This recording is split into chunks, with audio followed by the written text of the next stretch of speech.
Here we are. We're going to replace this broken plastic sprocket that is the coupler between the screwdrive garage door opener. This is the LiftMaster 1/2 horsepower.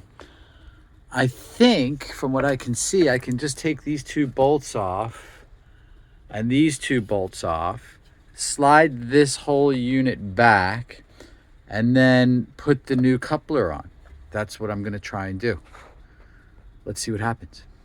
Okay, as you can see, I have wedged some wood here on top of the ladder to make it easier to hold this up.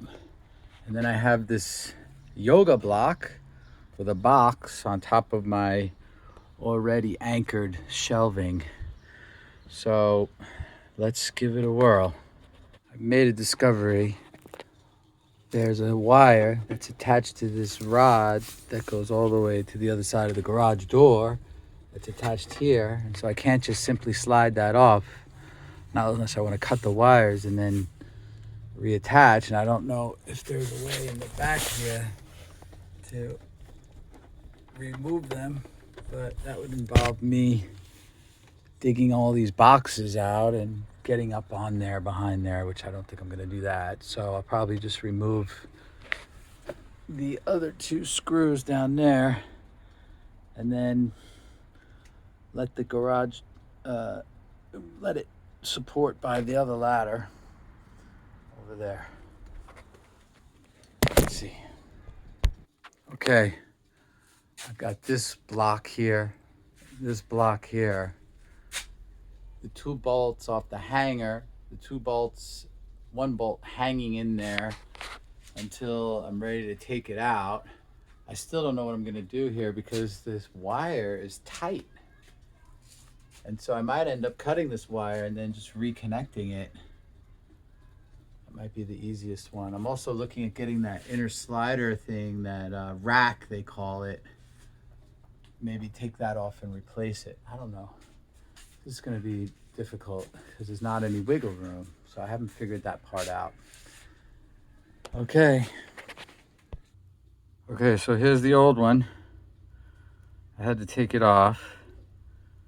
Obviously, it was cracked. The new one, I already put it on. It fits right in here. So I undid these bolts. These bolts here, these two bolts. And then this wire was tucked under here, which made it tight. So I untucked it. I'm going to have to tuck that back in so it's not in the way. And then it has a track under here and a track under here that the wire goes in. So we got the new part on, and I'm wondering whether to do the rack or not, because the other side, I'm not sure if there's enough space. So now I'm going to add two bolts back in here until I figure out if I'm going to do the rack or not. I might just be tempted not to do that because the rack is working. And you know what they say, if it's not broke, don't fix it. Although this would be a convenient time to fix it, but hopefully that won't go.